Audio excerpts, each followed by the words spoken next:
തൃശൂർ ചാവക്കാട് കടപ്പുറത്ത് വഞ്ചികൾക്ക് തീപിടിച്ചു. ഒരു വള്ളവും വലയും പൂർണ്ണമായും കത്തിനശിച്ചു. മറ്റു വള്ളങ്ങൾക്ക് കേടുപാടുണ്ട്.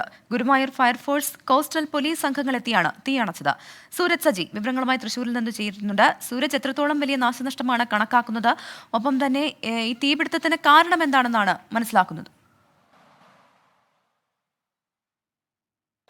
ഇന്ന് ഉച്ചയ്ക്കാണ് ഇത്തരത്തിലൊരു തീപിടുത്തം ഉണ്ടാവുന്നത്. 2:30യോടുകൂടി കരയ്ക്ക് കയറ്റി വെച്ചിരുന്ന വഞ്ചിക്ക് തീപിടിക്കുകയായിരുന്നു. അതോടൊപ്പം തന്നെ സമീപത്തുണ്ടായിരുന്ന വലക്ക് ഉൾപ്പെടെ തീ പടർന്നു പിടിക്കുന്ന ഒരു സാഹചര്യമുണ്ടായി. ഉച്ച സമയം കൂടി ആയതിനാൽ പെട്ടെന്ന് തീ ആളിക്കത്തുകയായിരുന്നു. സമീപത്തുൾപ്പെടെ ഈ കരയിൽ കയറ്റി വെച്ച വഞ്ചികളെല്ലാം തന്നെ ഉണ്ടായിരുന്നു. പക്ഷേ അടിയന്തരമായ ഒരു ഇടപെടൽ അതാണ് ഈ അപകടം വലിയ വ്യാപ്തിയിലേക്ക് പോകാതിരിക്കാൻ കാരണമായതെന്നുള്ളതാണ് ചൂണ്ടിക്കാണിക്കുന്നത്. ഈ ട്രാക്ടർ ഉപയോഗിച്ച് സമീപത്തുണ്ടായിരുന്ന വള്ളങ്ങളെല്ലാം തന്നെ ഉടൻ ഈ വലിച്ചു മാറ്റുകയായിരുന്നു. അതുകൊണ്ട് തന്നെ മറ്റു വള്ളങ്ങളിലേക്ക് തീ പടർന്നില്ല. എന്നാൽ പോലും ഈ വള്ളങ്ങൾക്കെല്ലാം തന്നെ കേടുപാടുകൾ സംഭവിച്ചിട്ടുണ്ട് എന്നുള്ളതാണ് പറയുന്നത്. എന്തായാലും ഈ കോസ്റ്റൽ പോലീസും അതുപോലെ തന്നെ ഗുരുവായൂർ ഫയർഫോഴ്സും ചേർന്ന് നടത്തിയ ശ്രമകരമായ ദൗത്യത്തിനൊടുവിലാണ് തീ വലിയ രീതിയിൽ ആളിക്കത്താത്ത രീതിയിൽ ഇത് നിയന്ത്രണ വിധേയമാക്കാൻ സാധിച്ചത്. പ്രവിധ.